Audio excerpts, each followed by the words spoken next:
আমাদের মাননীয় মুখ্যমন্ত্রী শুভেন্দু অধিকারী এটা কি ঘোষণা করলেন শুধু সেটাই একবার দেখুন। শুভেন্দু অধিকারী মুখ্যমন্ত্রী হয়েছেন মাত্র 2 মাস হচ্ছে, ইতিমধ্যেই ডানকুনিতে 600 কোটি টাকা বিনিয়োগ করে লাক্স কোজি কোম্পানির যে বড় প্রজেক্টটা তৈরি হতে চলেছে সেটারই ভূমি পূজন করেছেন মাননীয় মুখ্যমন্ত্রী। শুধুই তাই নয়, সেখান থেকে সরাসরি যেটা ঘোষণা করেছেন তিনি, সেটা শুনলে আপনি চমকে যাবেন। এই পশ্চিমবঙ্গে শুধুই লাক্স কোজি কোম্পানি আসবে শুধু এমনটা কিন্তু নয়, আগামী 17 তারিখ সাম স্টিল ডিএমটি 1,500 কোটি খরচ করে বড় প্রজেক্টটা তৈরি হতে চলেছে, সেটাও আগামী 17 তারিখ ভূমি পূজন হচ্ছে। এবং আমুল যে বড় একটা প্ল্যান্ট খুলবে বলেছিল, সেই প্ল্যান্টের ভূমি পূজন করতে আসছেন আগামী কয়েকদিনের মধ্যে আমাদের দেশের স্বরাষ্ট্রমন্ত্রী অমিত শাহ।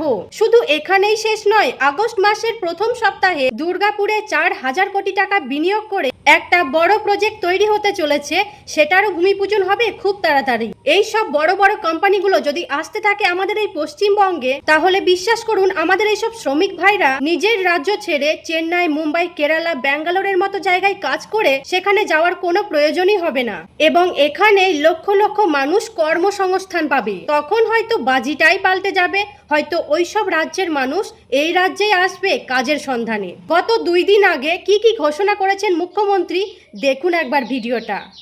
100 কোটি টাকার বেশি যারা ইনভেস্ট করবেন, কোন পঞ্চায়েত, পুরসভা, কর্পোরেশন, জেলা পরিষদ, পঞ্চায়েত সমিতি থেকে পারমিশন নিতে হবে না। যত গন্ডগোল ওইখানে, যত দাদাগিरी ওইখানে, যত हैरेसमेंट ওইখানে। बंगाल में मौसम बदल गया है। बंगाल विकास और तरक्की की मार्ग पर चल रहा है। आने वाला कुछ दिन के अंदर बहुत बड़ा बड़ा प्रोजेक्ट में इन्वेस्टमेंट होगा। 17 तारीख मेजिया में 15,000 करोड़ का सैम स्टील का नया प्रोजेक्ट का भूमि पूजन होगा। ऑनरेबल होम मिनिस्टर आ रहा है, अमूल का एक बड़ा प्लांट धूलागढ़ में उनका भूमि पूजन में इस महीने हो जाएगा। दुर्गापुर में एक 4,000 करोड़ का प्रोजेक्ट, एक स्टील प्लांट का एक्सपेंशन, वो भी अगस्त फर्स्ट वीक में हो जाएगा। आप এটাই হচ্ছে আসল পরিবর্তন। একটা সময় ছিল যখন বড় বড় কোম্পানিগুলো পশ্চিমবঙ্গ ছেড়ে চলে গেছিল, আর এখন সেরকমই কিছু বড় বড় কোম্পানি এগিয়ে আসছে এই পশ্চিমবঙ্গের দিকে। এটাকেই বলে পরিবর্তন।